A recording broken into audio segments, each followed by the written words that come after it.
नमस्कार मित्रो, मी पिरू प्लॉट 1 मध्ये आहे. त्याला आज चौथं पाणी चालू केलेलं आहे. पहिलं पाणी फक्त खतावर दिलेलं होतं, खतं भरलेली होती फ्रेशमध्ये. त्याच्यानंतर दुसऱ्या पाण्यामध्ये आपण रॅली गोल्ड सोडलं होतं. हे बघा पाणी चालू आहे.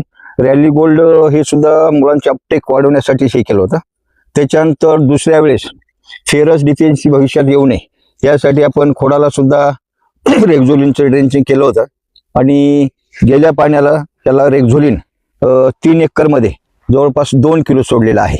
सरासरी एक 2-2.25 ग्रॅमचं प्रति झाड ॲव्हरेज आहे. आता बघा कशी फूट एकदम छान फुटणं चालू आहे. हे याचं कसं असतं, फूट आणि कळी, हे बघा कळी लगेच घेऊन निघतं. या सीझनची फुटेसोबतच कळी आणि मग सेटिंग बऱ्यापैकी लवकर होते. म्हणून ह्यावेळेस आणखीन काय केलं अपटेक वाढवण्यासाठी, थंडी आहे, थंडीमुळं मग ह्याला टेक्नोझेडचं लगेच नियोजन केलं. टेक्नोझेडमध्ये जे सल्फर आहे ते सल्फर बेडमध्ये ऊर्जा निर्माण करून अपटेक, मुळांचं अपटेक वाढेल, म्हणजे मुळा जास्तीत जास्त अन्नद्रव्य घेण्यास सक्षम राहतील. त्या हिशोबाने टेक्नोझेडचं नियोजन करून त्याला 4 तास पाणी देण्याचं नियोजन आहे. हे 4थं पाणी आहे. 4 तासामध्येच आपल्याला टेक्नोझेड सोडायचं आहे. म्हणजे 3 तास पाणी, अर्धा-पाऊण तास सोडायला आणि 10 मिनिटं नळ्या फ्रेश करायला, असं 4 तास पाणी देण्याचं नियोजन आहे. अतिशय सुंदर पोषण आहे. हे बघा लगेच कळ्या निघायला सुरुवात होतात. हे त्यासाठी फास्ट मुवमेंट आहे.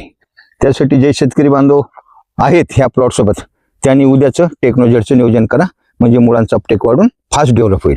नमस्कार.